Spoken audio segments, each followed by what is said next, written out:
morning, all of you. I am K. Shivkumar, lecturer in statistics, Sri Venkateswara College of Arts and Science, Amlapuram. మనం statistics paper చూసుకుంటే 6th సెమ్లో elective paper గురించి మనం చెప్పుకున్నాం. ఈ elective పేపర్లో మనం already first యూనిట్లో ఏం చెప్పాం, టైమ్ సిరీస్ అనాలిసిస్. ఈ టైమ్ సిరీస్ అనాలిసిస్లో ఆల్రెడీ 2 క్లాసెస్ చెప్పుకున్నాం. ఇంకా 3rd క్లాస్కి వచ్చేసరికి ఏంటి, ట్రెండ్ వాల్యూని మెజర్ చేయడానికి 4 టైప్స్ అని చెప్పుకున్నాం. అది గ్రాఫికల్ మెథడ్, అలాగే సెమీ యావరేజెస్ మెథడ్, అలాగే లీస్ట్ స్క్వేర్ మెథడ్, అలాగే మూవింగ్ యావరేజెస్ మెథడ్. ఈ 4 మెథడ్ని యూజ్ చేసి మనం ట్రెండ్ వాల్యూని ఫైండ్ అవుట్ చేస్తామని చెప్పాం. సో అప్పుడు మనం నిన్న చెప్పుకున్న క్లాస్లో ఆల్రెడీ గ్రాఫికల్ మెథడ్ చూసుకున్నాం, అలాగే సెమీ యావరేజెస్ మెథడ్ చూసుకున్నాం, అలాగే least square moving average method కూడా చూసుకున్నాం. ఇంకా నెక్స్ట్ క్లాస్, ఈ క్లాస్కి ఇప్పుడు ఏం చెప్తామంటే మూవింగ్ యావరేజెస్ మెథడ్ గురించి మనం డిస్కస్ చేసుకుంటాం. ఓకేనా? చూడండి, ఈ మూవింగ్ యావరేజ్ మెథడ్ అంటే ఏంటో చూద్దాం. The trend values can be determined by the average of moving groups of certain moving period are called moving averages and the period is called moving period. ఏంటి? The trend values can be determined by the average of moving groups of certain moving period are called moving averages and the period is called moving period. అంటే కొన్ని moving periods దగ్గర వాటి యొక్క moving యావరేజ్ని find out చేయడాన్ని, అంటే కొన్ని moving periods దగ్గర వాటి యొక్క మూవింగ్ యావరేజ్ని ఫైండ్ అవుట్ చేయడాన్ని మూవింగ్ యావరేజ్ మెథడ్ అంటాం. అలాగే ఆ పీరియడ్ని మూవింగ్ పీరియడ్ అని కూడా అంటాం అనమాట. అదే చెప్పుడు, the trend values can be determined by the average of moving groups of certain moving period. కొన్ని మూవింగ్ పీరియడ్స్ దగ్గర వాటి యొక్క మూవింగ్ యావరేజ్ని ఫైండ్ అవుట్ చేయడాన్ని మనం మూవింగ్ యావరేజ్ అని చెప్పుకుంటాం. అలాగే are called moving averages and the period is called moving period. ఆ పీరియడ్ని మూవింగ్ పీరియడ్ అని అంటామని చెప్పాడు. ఇవి ఫైండ్ అవుట్ చేసి ట్రెండ్ వాల్యూని చెప్పగలం. The average of time gaps for the peaked values of the time series is called moving period. Next, let it be say k may be odd or even. k అనే కాన్స్టెంట్ని తీసుకుంటాం, అది even are add అవుతుంది. ఏంటి? కే అనే ఒక కాన్స్టెంట్ని తీసుకుంటే అది even అవ్వచ్చు లేదా ఆడ్ కూడా అవ్వచ్చు అని చెప్పాడు. Next, procedure to determine 10 values by moving averages. ఈ మూవింగ్ యావరేజెస్ మెథడ్ని యూజ్ చేసి మనం ట్రెండ్ వాల్యూని ఎలా డిటర్మైన్ చేయాలనేది చెప్పుకుంటాం. చూడండి, స్టెప్ 1 ఏంటి? Step 1, compute the moving period using the given data say K. ఏంటి? Compute the moving period using the given data say K అనుకోమన్నాడు. మూవింగ్ పీరియడ్స్ని కంప్యూట్ చేస్తాం ఇచ్చిన డేటా యూజ్ చేసుకుని. ఏంటి? ఇచ్చిన డేటాని మనం యూజ్ చేసుకుని మూవింగ్ పీరియడ్స్ని కంప్యూట్ చేస్తాం, దానిని కే అనుకోమన్నాడు. Step 2, compute the moving averages. First moving average is the average of first k terms. Second moving averages is the average of second k plus 1 terms and so on. ఏంటి? Compute చేసిన ఈ moving యావరేజెస్ని, first moving యావరేజెస్ని ఏమో first 2 k terms దాకా, second moving యావరేజెస్ని second 2 k plus 1 terms దాకా అలా ఫైండ్ అవుట్ చేసుకోమన్నాడు. అంటే compute the moving averages compute చేసిన తర్వాత ఫస్ట్ మూవింగ్ యావరేజ్ని ఏమో average of first 2 k terms వరకు, అలాగే సెకండ్ మూవింగ్ యావరేజ్ని సెకండ్ 2 k plus 1 టర్మ్స్ వరకు మనం ఫైండ్ అవుట్ చేస్తాం. నెక్స్ట్ వచ్చేసి థర్డ్ స్టెప్లో ఏం చేశాడు? Third step, if k is add, say k equal to 2m plus 1, then first moving average is placed against m plus 1, comma second moving average is placed against m plus 2 and so on. ఏంటి? కే అనేది add అయితే, ఇక్కడ తీసుకున్న కే value అనేది add అయితే కే equal to 2m plus 1 అని తీసుకోమన్నాడు. కే అనేది add number of observations అయితే కే ఈక్వల్ టు ఏం తీసుకోమన్నాడు? 2m plus 1. First moving average వాల్యూని m+1 దగ్గర వేస్తాం, అలాగే సెకండ్ మూవింగ్ యావరేజ్ వాల్యూని m+2 దగ్గర వేస్తాం, అండ్ సో ఆన్. అదే చెప్పాడు ఏంటి, ఇఫ్ k ఈజ్ ఆడ్ అయితే k value say k equal to 2m+1 అనుకోమన్నాడు.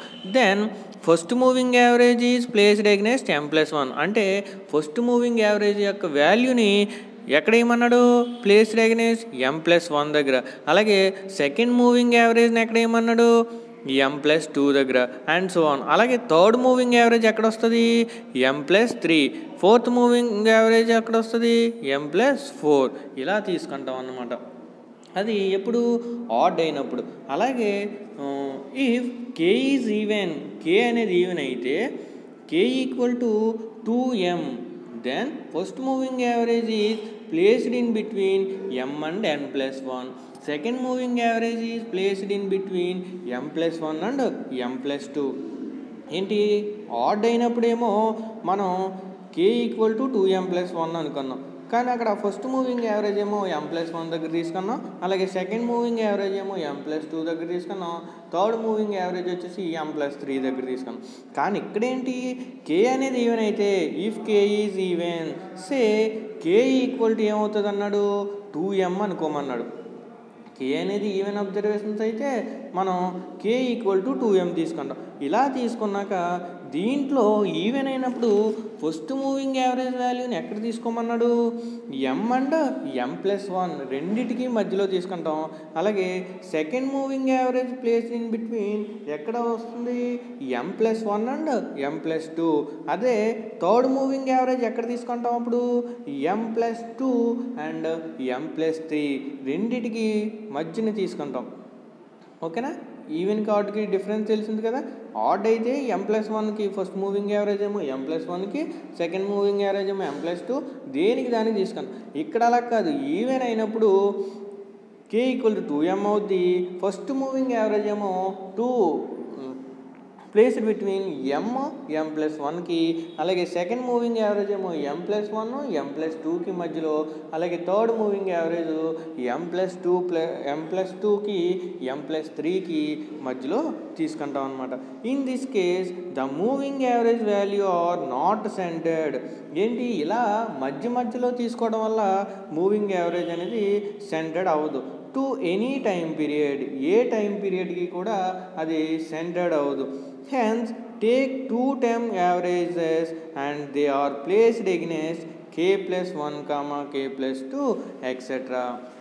ఇలా ఈవెన్ నెంబర్ ఆఫ్ అబ్జర్వేషన్స్ ఉన్నప్పుడు మూవింగ్ యావరేజెస్ సెంటర్లో రావు, అవునా. సో రెండు వాల్యూస్కి మధ్యలో వచ్చిన ఆన్సర్ని వేస్తున్నాం, రెండు వాల్యూస్కి మధ్యలో ఆన్సర్ వేస్తాం. అందుకని మళ్ళీ ఆ వాల్యూకి యావరేజ్ చేసి మనం ఎక్కడ సెంటర్డ్ చేస్తాం అన్నమాట. ఏంటి, ఈవెన్ నెంబర్ ఆఫ్ అబ్జర్వేషన్స్ ఉన్నప్పుడు మూవింగ్ యావరేజెస్ సెంటర్లో రావు, సో వాల్యూస్ మధ్యలో వస్తాయి కాబట్టి మళ్ళీ వచ్చిన ఆన్సర్ రెండింటిని కూడా యావరేజ్ చేసి ఆ వచ్చిన యావరేజ్ వాల్యూని మనం సెంటర్డ్ చేసుకుంటాం అన్నమాట. నెక్స్ట్ స్టెప్ 4, ఇక్కడ ఆల్రెడీ 4తో చేసాం. Step 4. The moving average value obtained in step 3 from 1 or 2 are called trend values. The moving average value obtained in step 3 1 or 2 అంటే మనకి k స్టెప్ 3లో 2 పాయింట్స్ ఉన్నాయి. ఏంటి, k ఆడ్ అయినప్పుడు ఎలాగో అలాగే k ఈవెన్ అయినప్పుడు ఎలా చేయాలనేది రెండు కూడా మనకి చెప్పాడు. అప్పుడు ఫైండ్ అవుట్ చేసిన వాల్యూస్ని ఆర్ కాల్డ్, వచ్చిన వాల్యూస్ని ట్రెండ్ వాల్యూస్ అని చెప్పుకుంటాం అనమాట. ఇది మూవింగ్ యావరేజెస్ మెథడ్. దీంట్లో మెరిట్స్ చూస్తే చూడండి, ఫస్ట్ ఒకసారి మూవింగ్ యావరేజెస్ మెథడ్ అంటే ఏంటో చూసుకుందాం ఒకసారి మొత్తం అంతా కూడా. ఏంటి, మనకి కొన్ని మూవింగ్ పీరియడ్స్ దగ్గర వాటి యొక్క మూవింగ్ యావరేజెస్ని కొన్ని మూవింగ్ పీరియడ్స్ దగ్గర వాటి యొక్క మూవింగ్ యావరేజ్ని ఫైండ్ అవుట్ చేయడాన్ని మూవింగ్ యావరేజ్ అంటాం. అక్కడ అదే ఆ పీరియడ్ని మూవింగ్ పీరియడ్ అని కూడా అంటాం. అలాగే ఇది ఫైండ్ అవుట్ చేసి ట్రెండ్ వాల్యూని మనం చెప్పగలం అని చెప్పుకున్నాం. కే అనే దాన్ని కాన్స్టెంట్ కింద తీసుకుంటాం. అది ఈవెన్ అవ్వచ్చు, ఆడ్ అవ్వచ్చు. ఫస్ట్ స్టెప్ ఏంటి, మూవింగ్ పీరియడ్స్ని మూవింగ్ పీరియడ్స్ని కంప్యూట్ చేస్తాం ఇచ్చిన డేటా యూజ్ చేసుకుని. వాడు ఇచ్చిన డేటా యూజ్ చేసుకుని ఏంటి మూవింగ్ పీరియడ్స్ని కంప్యూట్ చేస్తాం, దానిని కే అనుకుంటాం. నెక్స్ట్ ఫస్ట్ మూవింగ్ యావరేజ్ ఏమో ఫస్ట్ కే టైమ్స్ దాకా, సెకండ్ మూవింగ్ యావరేజ్నేమో సెకండ్ టు k+1 టైమ్స్ దాకా అలా ఫైండ్ అవుట్ చేసుకుంటాం. ఏంటి మూవింగ్ యావరేజెస్ ఫైండ్ అవుట్ చేసిన తర్వాత దాంట్లో ఫస్ట్ మూవింగ్ యావరేజ్ని ఎలా తీసుకుంటాం 1 to k టైమ్స్ దాకా, అలాగే సెకండ్ మూవింగ్ యావరేజ్ని ఎలా తీసుకుంటాం సెకండ్ టు k+1 టైమ్స్ దాకా, అలాగే థర్డ్ మూవింగ్ యావరేజ్ని ఎలా తీసుకుంటాం థర్డ్ టు k+2 టైమ్స్ దాకా మనం ఫైండ్ అవుట్ చేసుకుంటాం. నెక్స్ట్ థర్డ్ స్టెప్లో ఏంటి ఇక్కడ తీసుకున్నది కే ఆడ్ అయింది అనుకోండి, అబ్జర్వేషన్స్ కే ఆడ్ అయితే కే ఈక్వల్ టు 2m+1 అనుకుంటాం. అప్పుడు మనకి ఫస్ట్ మూవింగ్ యావరేజ్ ఎక్కడ వేస్తాం ఈ m+1 టైమ్ దగ్గర, అలాగే second moving average placed against m+2 దగ్గర, అలాగే థర్డ్ మూవింగ్ యావరేజ్ ఏమో m+3 దగ్గర తీసుకుంటాం. అదే ఈవెన్ అయితే కే ఈక్వల్ టు 2m+1 అవుద్ది అన్నాం. ఇక్కడ ఫస్ట్ మూవింగ్ యావరేజ్ ఎక్కడ తీసుకుంటాం ఈ ఎంకి m+1కి మధ్యలో, అలాగే సెకండ్ మూవింగ్ యావరేజ్ ఎక్కడ తీసుకుంటాం m+1కి m+2కి మధ్యలో, అలాగే థర్డ్ మూవింగ్ యావరేజ్ ఎలా తీసుకుంటాం m+2 అలాగే m+3కి మధ్యలో మనం తీసుకుంటాం. In this case the moving averages ఇలా ఫైండ్ అవుట్ చేసిన తర్వాత ఈవెన్ నెంబర్ ఆఫ్ అబ్జర్వేషన్స్ ఉన్నప్పుడు మూవింగ్ యావరేజెస్ అనేవి సెంటర్లో రావు. సో దానికి మళ్ళీ ఏం చేస్తాం యావరేజ్ వాల్యూని ఫైండ్ అవుట్ చేసి దానికి సెంటర్ చేస్తాం అన్నమాట. ఓకేనా. The moving average value obtained in step 3. ఈ స్టెప్ 3లో ఆడ్ నెంబర్ ఆఫ్ అబ్జర్వేషన్స్ ఉన్నప్పుడు ఈవెన్ నెంబర్ ఆఫ్ అబ్జర్వేషన్స్ ఉన్నప్పుడు మనం వాల్యూస్ ఫైండ్ అవుట్ చేస్తాం, వాటిని ట్రెండ్ వాల్యూస్ అని చెప్పుకుంటాం. ఓకేనా. నెక్స్ట్ మెరిట్స్ వచ్చేస్తే చూడండి, మెరిట్స్ ఏంటి ఫస్ట్ది moving average is very flexible in the sense that merits ఏం చెప్పుకున్నాం moving averages is very flexible in the sense that the addition of a few or more figures to the data cannot affect the complete calculations. ఏంటి few వాల్యూస్ని add చేసి trend వాల్యూని find out చేస్తాం కాబట్టి డేటాకి పెద్దగా ఏమీ ఎఫెక్ట్ అవ్వదు calculation వల్ల. ఏంటి moving average is very flexible, moving average method అనేది వెరీ ఫ్లెక్సిబుల్ అన్నాడు in the sense that the addition of a few or more figures, కొన్ని ఎడిషన్గా అంటే కొన్ని వాల్యూస్ని యాడ్ చేసి ట్రెండ్ వాల్యూస్ని ఫైండ్ అవుట్ చేస్తాం కాబట్టి డేటాకి పెద్దగా ఎలాంటి ఎఫెక్ట్ ఉండదు. Figures to the data cannot effect the complete calculation. ఈ క్యాలిక్యులేషన్ చేయడం వల్ల మనకి ఎలాంటి ఎఫెక్ట్స్ అనేవి మనం డేటాని యాడ్ చేయడం వల్ల ఎలాంటి ఎఫెక్ట్ ఉండదని చెప్పాడు. అలాగే it is the easiest inexpensive method of finding trend values. తక్కువ ఖర్చుతో ఈ మెథడ్ యూజ్ చేయొచ్చు అన్నాడు. ఏంటి ట్రెండ్ వాల్యూ ఫైండ్ అవుట్ చేయడానికి ఈ మూవింగ్ యావరేజెస్ మెథడ్లో మనం తక్కువ ఖర్చుతో ఈ మెథడ్ యూజ్ చేసి మనం ట్రెండ్ వాల్యూని ఫైండ్ అవుట్ చేయొచ్చు. This method can be understand to layman also. ఓకేనా. అవి మెరిట్స్. నెక్స్ట్ వచ్చేసి డీమెరిట్స్. డీమెరిట్స్ ఏంటి it does not provide trend values for all the time period since this method leave first K and last K trend values. అన్ని time periods దగ్గర trend వాల్యూని find out చేయలేం. ఎలా అంటే లాస్ట్ది ఫస్ట్ది వదిలేస్తున్నాం కాబట్టి. అవునా. మనకి m+ ఆడ్ అయినప్పుడు m దగ్గర తీసుకోం m+1 తీసుకుంటాం, కానీ ఈ ఫస్ట్ది సెకండ్ది ఏమో m+2 తీసుకుంటాం. అలాగే లాస్ట్కి వచ్చినప్పటికి లాస్ట్ అబ్జర్వేషన్ వదిలేస్తాం.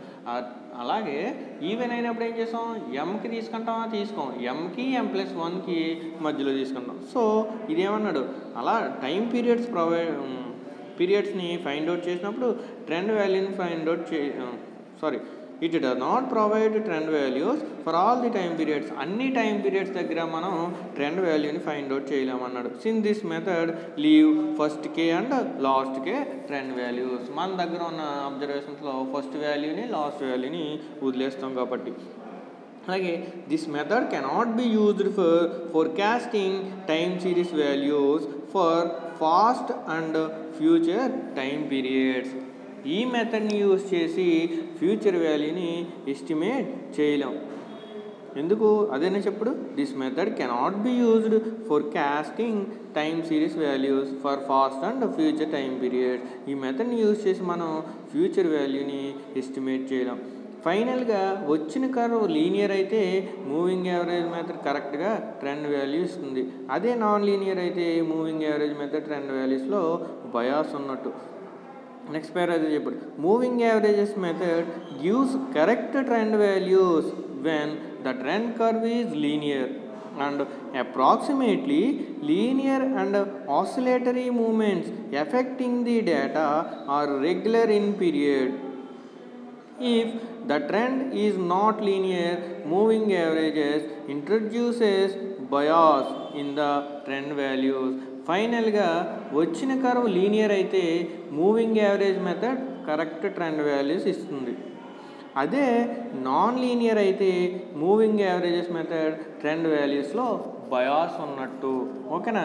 ఇది మనకి మూవింగ్ యావరేజ్ మెథడ్ని యూజ్ చేసి మనం ట్రెండ్ వాల్యూని ఫైండ్ అవుట్ చేస్తాం. ఇక్కడికి ట్రెండ్ వాల్యూ ఫైండ్ అవుట్ చేయడానికి 4 మెథడ్స్ చెప్పుకున్నాం. ఆ 4 మెథడ్స్ని కూడా మనం కంప్లీట్ చేసాం. ఓకేనా. నెక్స్ట్ ఈ యూనిట్లో వచ్చేసి లాస్ట్ టాపిక్ ఏంటంటే uses of time series. Uses of time series చూద్దాం. చూడండి, యూజెస్ ఆఫ్ టైం సిరీస్లో ఏంటి మనకి. First, the time series analysis of greater importance is not only to business but also to people working in various disciplines. In natural, social and physical sciences, some of its uses are time series analysis అనేది బిజినెస్లోనే కాదు మనం చేసే అన్ని రంగాల్లోనే use చేసి మనం trend వాల్యూని find out చేస్తామని చెప్పాడు. ఏంటి, ఓన్లీ బిజినెస్లోనే కాదు అన్ని రంగాల్లో కూడా మనం ఈ టైమ్ సిరీస్ అనాలిసిస్ అనేది యూజ్ చేస్తాం అన్నాడు. ఫస్ట్ పాయింట్ వచ్చేసి ఏంటి, it enables us to study the past behaviour of the phenomena under consideration that is to determine the time and nature of the variations is the data. Fast డేటాని use చేసుకుని ఫ్యూచర్లో దాని వాల్యూని చెప్పగలుగుతాం. ఏంటి, అయిపోయిన డేటా. ఫాస్ట్ అంటే అయిపోయిన డేటాని యూజ్ చేసుకుని మనం ఫ్యూచర్ వాల్యూని ఫైండ్ అవుట్ చేయగలం. అదేనా. It enables us to study the past behaviour of the phenomena under consideration that is to determine the time and nature of the variations in the data. Next వచ్చేసి సెకండ్ది ఏంటి, it helps to compare the actual current performance of accomplishment with the expected ones and analyze the cause of such variation. Time series analysis, it enables to predict or అంటే ఏంటి, time series analysis డేటాని కంపారిజన్కి వాడి దానిలో ఎటువంటి మార్పులు వస్తున్నాయి అనేది మనం కన్క్లూజన్ చెప్పగలం అన్నమాట. ఏంటి, it helps to compare the actual current performance of accomplishment with the expected ones and analyze the cause of such variation. Time series analysis డేటాని కంపారిజన్కి వాడి దానిలో ఎటువంటి మార్పులు వస్తున్నాయి అనేది మనం కన్క్లూజన్ అంట చెప్పగలం. నెక్స్ట్ థర్డ్ ఏంటి, it enables us predict or estimate or forecast behaviour of the phenomena in future which is very essential for business planning.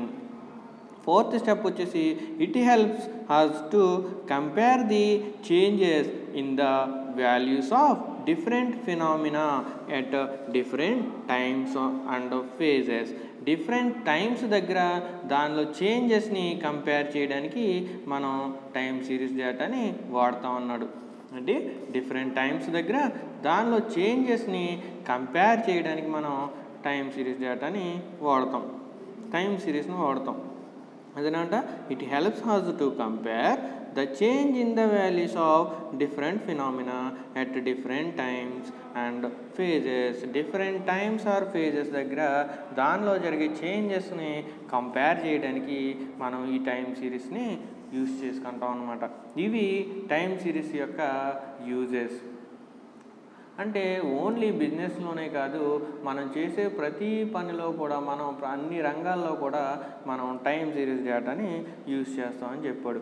ఇక్కడికి మనకి ఫస్ట్ యూనిట్ కంప్లీట్ అయింది. ఏంటి మనకి ఫస్ట్ యూనిట్లో మనకి time series and components of time series, అదొక SI. అలాగే trend వాల్యూని మెజర్ చేయడానికి 4 మెథడ్స్ చెప్పుకున్నాం. ఏంటి 4 మెథడ్స్?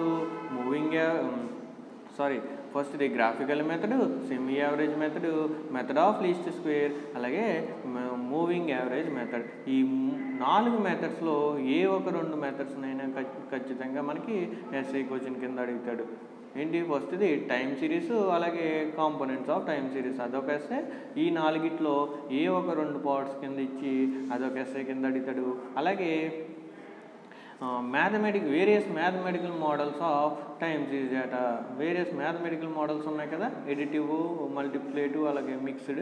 ఇది షార్ట్ ఆన్సర్ క్వశ్చన్ కింద అడుగుతాడు, లేదా యూజెస్ ఆఫ్ టైం సిరీస్ని షార్ట్ ఆన్సర్ కింద అడుగుతాడు. సో ఫస్ట్ యూనిట్ నుంచి మనం అన్నీ కూడా ఉన్నాయి, 2 ఎస్ఏలు 2 షార్ట్లు అన్నీ చదువుకుంటే ఖచ్చితంగా మీరు ఒక ఎస్ఏ ఒక షార్ట్ రాయగలరు అన్నమాట. ఓకేనా? Thank you.